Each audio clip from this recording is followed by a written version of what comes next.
Hey Zach and Jesse, Oz here from the Sustainable Orange YouTube channel. Just back from the Octopus Energy Tech Summit, which took place in London, officially kicking off London Climate Action Week, and honestly it's given me a lot to think about. Over 3,000 of us packed into Battersea Park, and while yes, there were plenty of pink octopus mascots around, the real substance was in the tech announcements and some genuinely profound moments from the speakers. Octopus Energy CEO Greg Jackson kicked off the event with a keynote. Colonel Chris Hadfield talked about how we have harnessed energy as a species and how an action mindset can help take control of your own destiny. He described the overview effect while spacewalking over the poles during the Northern Lights, and I can only dream of what that might be like. His message: if we set our minds to it, we can do anything. Maxim Timchenko was there to announce a Ukraine partnership with Octopus and DTEK, Ukraine's primary power supplier, to build resilient decentralized grids during an active conflict. There was also a panel on how Octopus is producing zero-bill homes in the UK now. Emma Pinchbeck attended from the UK Climate Change Committee to talk about what the transition to net zero will look like between now and 2050.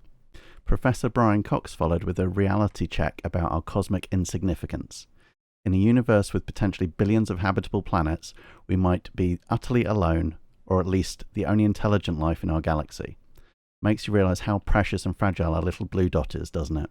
Sir Stephen Fry talked to Yuval Harari about the existential threat that AI could have for us, and how one of the biggest challenges in AI alignment is simply that we don't even right now have common ground amongst ourselves. The big reveal of the event was when Greg Jackson, along with Quentin Wilson and Formula One champion Damon Hill, attended the stage to present the BYD Dolphin with a bidirectional charger and unlimited home charging for just £299 per month fixed rate. The key bit? Your car becomes a home battery, plug in 20 times a month, and the Kraken platform optimizes when to charge and discharge your car, essentially giving you free driving.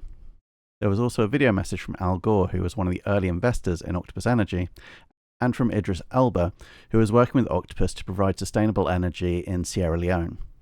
Now, I've sat through my share of climate change conferences. Usually it's 90% doom, 10% vague promises. This was different. Real products, real prices, real timelines. The tech exists, it works, and it's becoming genuinely affordable.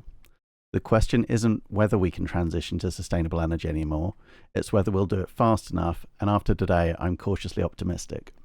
All in all, it was an absolutely fascinating day out, and Octopus provided a really well-organised event with full catering throughout the day. So back to you in the studio, Zach and Jesse. Now you know.